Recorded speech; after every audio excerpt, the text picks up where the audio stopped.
This is Hans Scheil from the Finishing Well podcast. On Finishing Well, we help you make godly choices about Medicare, long-term care, and your money.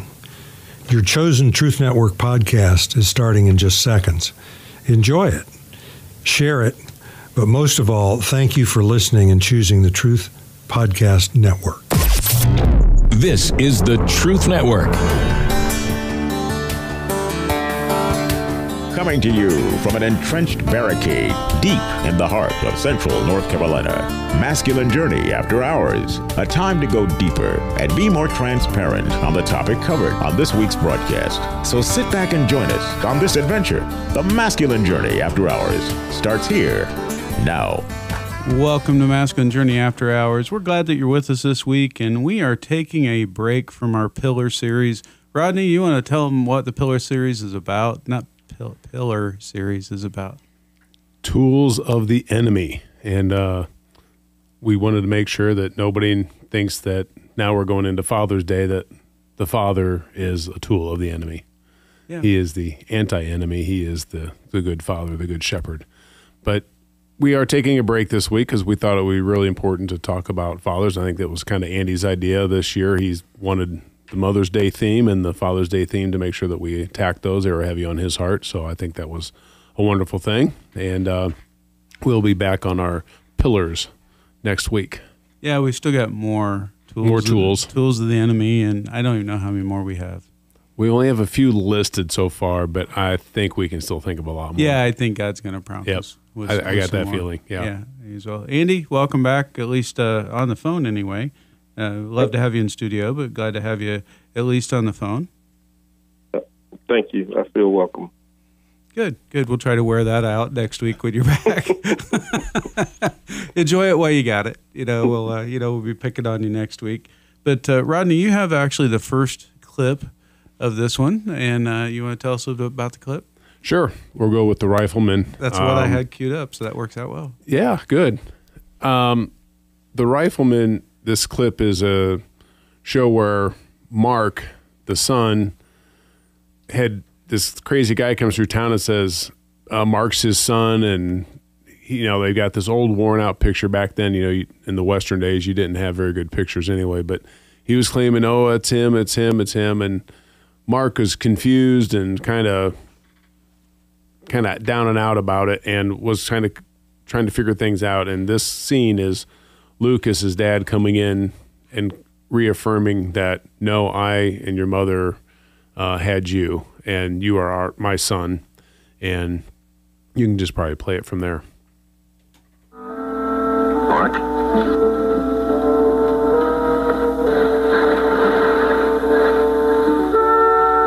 I'm not his son, am I? No, you're not his son. You're a part of your mother and me. I feel sorry for him, but why did he have to pick me for his son? I don't know, Mark, but I'm going to find out. I think maybe he's a little sick in the head. No, he's sick in the heart. Like I'd be if I lost you and spent years trying to find you. That could be a powerful grief. You better get ready for bed, huh? Paul, I love you. I know you do. And you have a father-son that live out in the West alone, and they really depend heavily on each other. And it's just always was a great TV show for me to watch. I just love Westerns. And, you got a father who is big and strong and teaches his son great values. And just seeing the son always kind of take those things on. They have a lot of deep, intimate talks about things. That's the one thing I did not get from my father. I didn't have the deep, intimate talks, but the hard work and always knowing that I was protected and I was safe, always had that. And boy, do you have that in Lucas McCain with Mark. And always knowing that you're safe. If your dad's the Rifleman, known as the Rifleman, the fastest gun in the West kind of thing, you're probably pretty safe, although he gets into a lot of skirmishes. Yeah. And I'm always laughing at the show when you're like, really, why do you ever set that gun down? Because every once in a while, it's like, oh, he's too far away from the rifle, that kind of thing, and the intrigue with that. But it's like, always somebody coming into their life, and you just need that father that's there to help you and tell you that I love you and you are a part of me. And that's why can you confirm there at the end, I know you do, is basically confirming to Mark that yes, you show me love all the time. I get that you love me from even without saying it. I know you love me, and that's just a great thing to know. Yeah, I really like that clip. My actual favorite part is when he helps him have perspective. You know, when he says he's sick in the head. He said, no, he's sick in the heart. Yeah. Right? He's teaching him compassion. He's teaching him how to think beyond what's on the surface and to go deeper into what's some of his story. Yeah. And what would that story be like? That's the counselor coming out in you there, Sam. Is that what that is? Okay. Yeah, it could be. It could be. Well, Jim, you're actually next with your clip. I want to go ahead and have you do your clip, and then I'll do mine. Sure. This is after a dinner that a father's had with a son. They've had a very rough relationship. Actually, both sons did off and on. But this is the bad son. The other one's the good son. And this is they're coming back together and right before the dad leaves for an extended trip. And you can play it from there. So that's it. I've got no choice in the matter. I've given you a life of choice. This one's mine.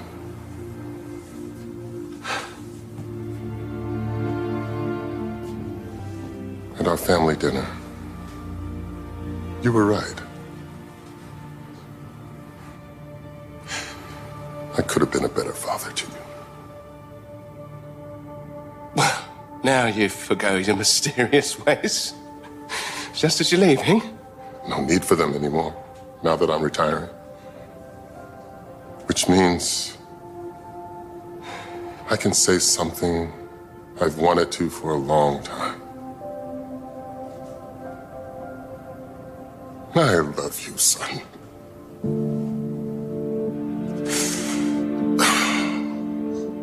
And I am very proud of the man you've become.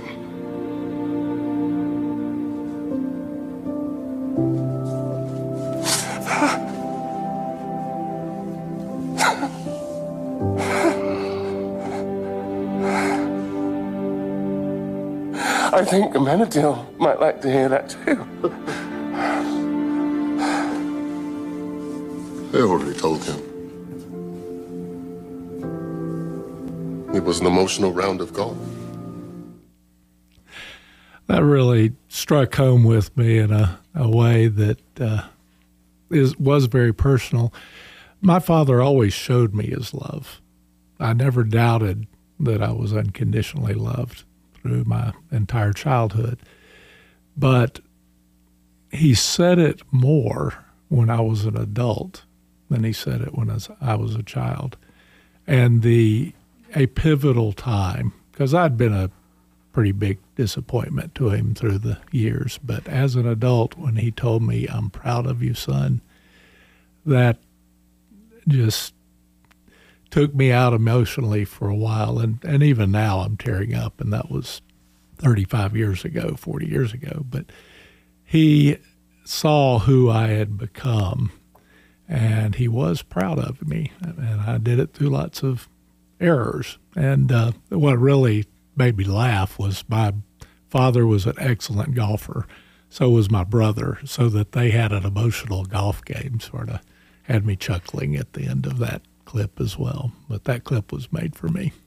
All right. Well, thank you for sharing. I appreciate you doing that. Andy, is there anything else you want to share before I get to my clip? You want to talk a little bit more about your experiences with your dad?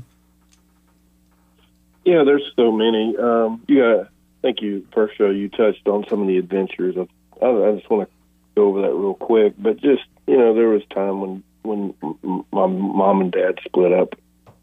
And my dad, he knew he was going to be away from me for some time.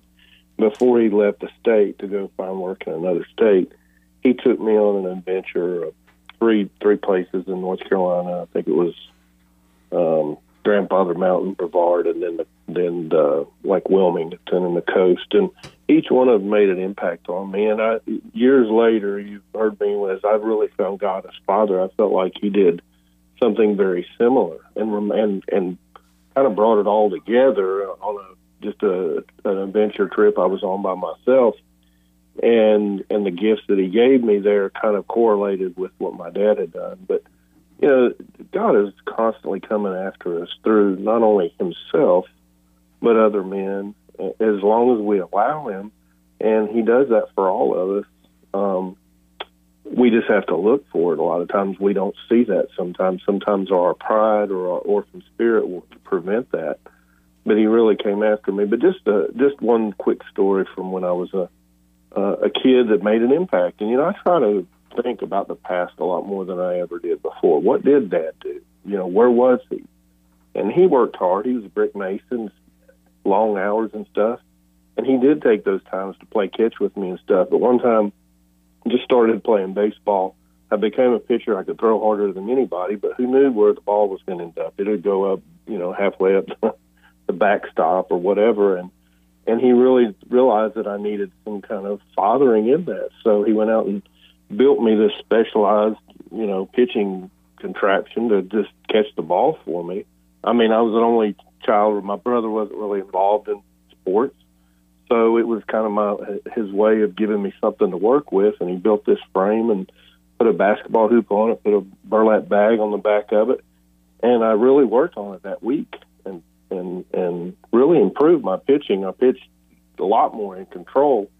And I just remember, you know, that was an investment that he made in me, that, you know, those kinds of things make the impact. And, you know, God does those same kind of things for us whenever he moves on our behalf, you know, even as adults. And then again, you know, just all my brothers in the ministry and other people that God's brought through my life, the power of being fathered by other men, you know, you really get a sense that you're not an orphan. And the enemy would love to let you, you know, tell you that you are an orphan. So that's all I got. Thanks, Forrest. We appreciate that. Andy, sorry, didn't know where that came from. But you actually teed up my clip quite well. Thank you. The clip I'm going to use is from a movie called We Are Marshall, and it's based on a true story, and that's in West Virginia, right?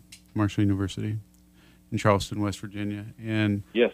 In the early 70s, the plane crash took out the entire team, except for 2 players and 1 coach who went on a recruiting trip after the game. They'd played an away game, you know, got on a plane to come back. 2 players that lived were not on the trip. They were injured and they were back home. And pretty quickly, I think that next year, they decided to start the program again. And one of the most outspoken people against it was one of the people's father who had died. The father didn't die. The son died on the plane. He was a star football player, and the father was outspoken about not wanting the football program. They needed to let, you know, people be in mourning, all these kinds of things. And fortunately, the administrator of the school had some foresight to see, okay, this could be really healthy for the town. And so we pick up this scene as they're going to have their first home game. They had been playing a couple road games, hadn't played well, but they're going to have their first home game. No one knows what to expect, and everybody goes. And so as we pick up the scene, you have this father walking into the diner, the father I was talking about that was against everything, whose son died in the crash, walking into the diner who and is talking to the waitress there who was going to be his daughter-in-law. The son was engaged to her, and so they've kind of been this own little family.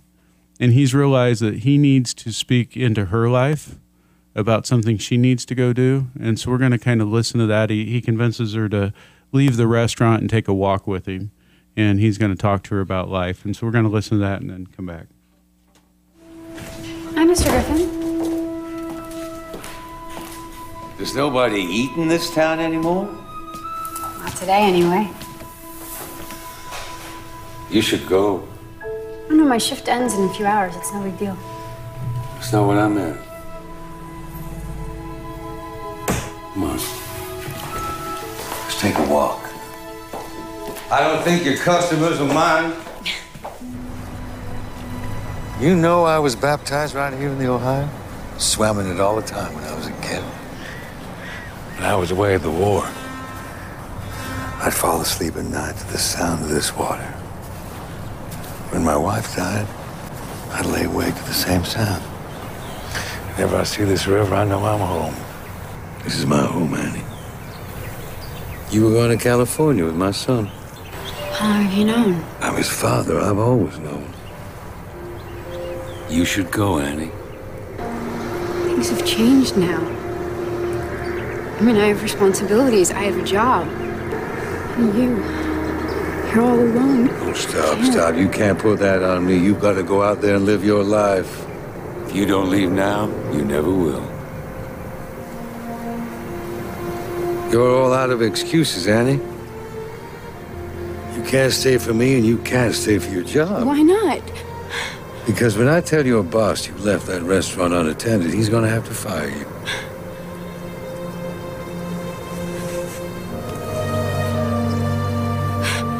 Grief is messy, Annie.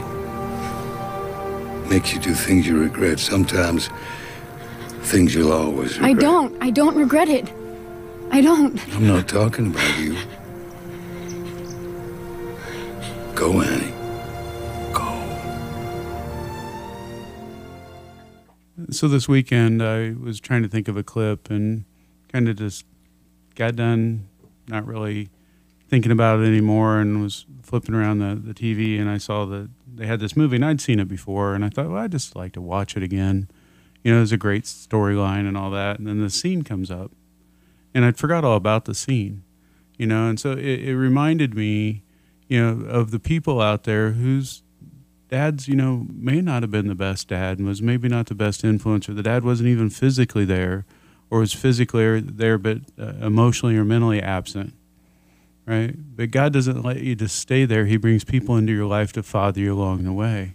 One of the things that happened for me last week was my scoutmaster as a kid passed away. I went to school with his sons, and he was my scoutmaster for all the years I was in Boy Scouts, which when you're in a town and you don't have a car, you're in Boy Scouts a long time. When you're in a small town and you know not much to do, but just looking back at how he fathered me in ways that I didn't really have eyes to see then. You know, he had. I got into leadership in Scouts. You know, I got voted in as a senior, whatever it was. You know, the highest ranking senior patrol leader. Thank you. You know, and all my friends were excited because like, oh, now we can really do things the way, you know, we want to do them. And one of the first things he told me was, when you're in leadership, now that you're in leadership, you treat everybody the same. You can't treat anyone differently. And it was hard, you know, because I knew he was right. There's something in what he said. I knew it was right. And it was great coaching. And it cost me, for short term, you know, some of those friends. And they eventually came back around. You know, they were mad at me. And you know, I had jumped to the other side. I was not on their side anymore. But that leadership lesson has lasted me through all my leadership situations. You know, even at work, you know, and now when I've been in leadership roles, I think of that very often and say, that was such good advice. And there were so many other things that he did that I didn't have eyes to see, that looking back, you know, through what we do at boot camp with the, you know, who is God sent to father you? It's really opened my eyes to the people that he brings along and still continues to bring along. And so part of the question for the rest of the show that I want to throw out to you guys is, who else has God brought along in your life to help father you? Even if you had a great father and the dad was always there and all that, there's still other fathering your dad's not equipped to do. So who has God brought along in your life that you want to honor on this Father's Day weekend? Robbie?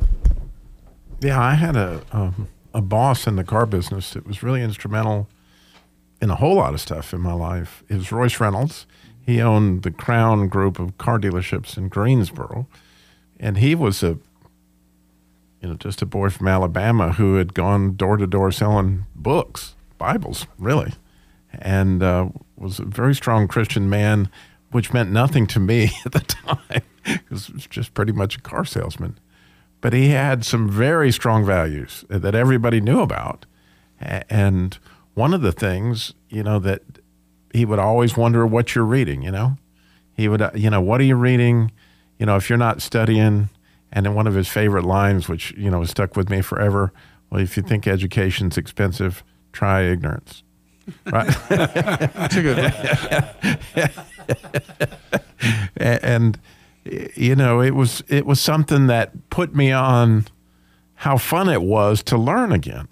And I started going through tape series, and that was what led to me getting Norman Vincent Peale's The Power of Positive Thinking, that kind of really put me on the track of the Bible, that ended up really changing my life. But in so many ways, he was a man of such integrity. But one more little lesson he taught me, which I've always thought was real classic, because, you know, I went to run the Crown Honda Volvo store, and the Crown Honda Volvo store had always eaten up and spit out general managers because it had a really, really strong service manager by the name of Troy Mills. And so on the way to go put me in as the general manager of that store, he says, "Now, Robbie, every general manager I've ever put up here, Troy Mills ate him up and spit him out. So I'm going to tell you this story, that me and my brother went horseback riding one time. And when he got up to this bridge, this horse reared up and threw off Jimmy. And I said, Jimmy, you got to get control of that horse." And he goes, "All right, Smarty, you show me how to get control of that horse." And so Royce got on the horse, right? He goes up on the bridge, same thing, horse rears up. He's got a log, you know, and he whacks that, that horse in the middle of the head. Kaboom, the horse goes, blah, blah, blah, blah, you know, and trots across the thing, you know, like he now understands. And he looked at me and he said, "Robbie, do you understand me?" And I was like, "I understand." Well, like a week after I'd been there, I noticed that my sales manager was out there unloading the cars coming off the car carrier. And I'm like, "What's up with that?" "Oh, well, Troy has a new car manager unloading them." I'm like, "He needs to be in here working deals. What in the heck?" And so I was like, "Zimmerman, get in here." "Well, Troy Mills will have my behind." I said, "Well, I'll have Troy Mills behind. Just have him come on in here." Well, it wasn't 10 minutes, and Troy Mills was coming in there, and he goes, "In this dealership, the new car manager unloads the car." And I said, "Oh, new rules." I said, "This dealership, somebody in service unloads the cars. I don't care. He is a sales manager. He's got to work deals." And he goes, "Well, I'm going to call Morgan Mann." Well, Morgan Mann was over all the service departments of all the dealerships. And I said, "That's fine. Call Morgan." I said, "But I'm going to call Royce in the meantime. Do you want to talk to him? And do you want to hear from him, who's boss here?" And he goes, "Oh, no, no, no, no." And it was like I hit him over the head with that, you know. And I got to tell you that Troy Mills was the best friend and employee after that. It's like once he realized that he didn't run the show anymore, you know, it was just a wonderful relationship, a wonderful, great service manager. But, you know, those are the kind of things that, to me, a father like teaches you stuff that just goes down in your heart, and you never forget that stuff. Mm-mm. Good Jim? boy. Jim? I thought of Bob Shepherd, my first Baptist pastor. Since when I was young, I swore I wouldn't step foot in another Baptist church, and God laughed and said, "Want to bet?" But I had lunch with him one day, and like I said, wonderful guy. He was about half my size, but he baptized me and said I was one of the easiest people he had ever baptized. But Bob encouraged me to just take a course. I had no desire to go into ministry, but they had a new program down at Gardner Webb. He said, "Just, you know, take a course, see if that's where God wants you to go." And that changed my life. So he had a tremendous impact over a number of years. I mean, our marriage recovered under him and did a lot of growth during our time at that church. Thanks, Jim. I was sitting thinking about a guy named Pastor Wayne Eller. He's actually from, I think, the Kernersville area originally, and he was associate pastor at church in Asheboro that we attended, and we spent countless hours in his office talking about stuff, and he was a pastor that was a friend, and I could ask questions that probably you wouldn't really want to ask in church. And just, you know, he answered a lot of, and he just fathered me in a way that was just really cool, and, you know, helped me along my journey. And, you know, he left the church and started his own ministry, and we remained friends, still friends to this day. So just Pastor Wayne Eller. So. Thank you. Andy, you got somebody? I think I'm going to take a pass on this. Okay. I guess not. Well, you going to take a pass? You're not going to take a pass. Go ahead. I'm not going to take a pass. I just was realizing, I just started going back through when I did the sonship talk and men. And I think a lot of it is, I guess I had a lot of people to speak into me, but a lot of them were peers. I didn't have older men in my life. And, you know, through coming to the ministry and meeting other men, I've got more of that in my life. But for a long time, you know, you guys have heard me talk about orphan spirit a lot. It's just I tried to do things on my own way too much. But I have plenty of men. I don't really have one to call out. But I think that's something that we as men do sometimes, though, is don't get people that, I mean, you can be fathered by somebody that's up here, but I think it's somebody with more experience in life, I think, is more beneficial. That is the longest pass I ever heard. I know. Yeah, it was a deep one, but it didn't. I know. Yeah, Rodney. I give my time back to the whoever wants to go next. To the gentleman from Illinois. That's right. Exactly. I'd go with my father-in-law. You know, you're stepping out of one family and joining another one. You're not really sure. Excuse me. How that's going to go. And my father-in-law and my mother-in-law just seemed to accept me unconditionally and just loved on me and the family. And, you know, from day one, just kind of felt a part of the family. He was a big hunter and fisherman. So, you know, getting to do some of those things with him that I didn't do with my dad, just kind of really talked to me and spoke to me. You know, we went on some fishing trips to Canada and things like that, and just was able to help him with his yard work and do all kinds of other things because he was always busy working, and we lived, you know, near them, very near them, and it was always, I just felt always involved in their life, and it was just a wonderful time to, you know, start a new life with your spouse and everything with him. Yeah. Thank you. Well, the homework assignment for this week is, if God lays it on your heart to share something with your dad that he really helped you along the way, please do that. If it's someone else that helped father you along the way, ask God to open your eyes to see those people that he's brought into your life or continues to bring into your life, and go bless them this weekend. Have a great weekend. Talk to you next week. This is the Truth Network.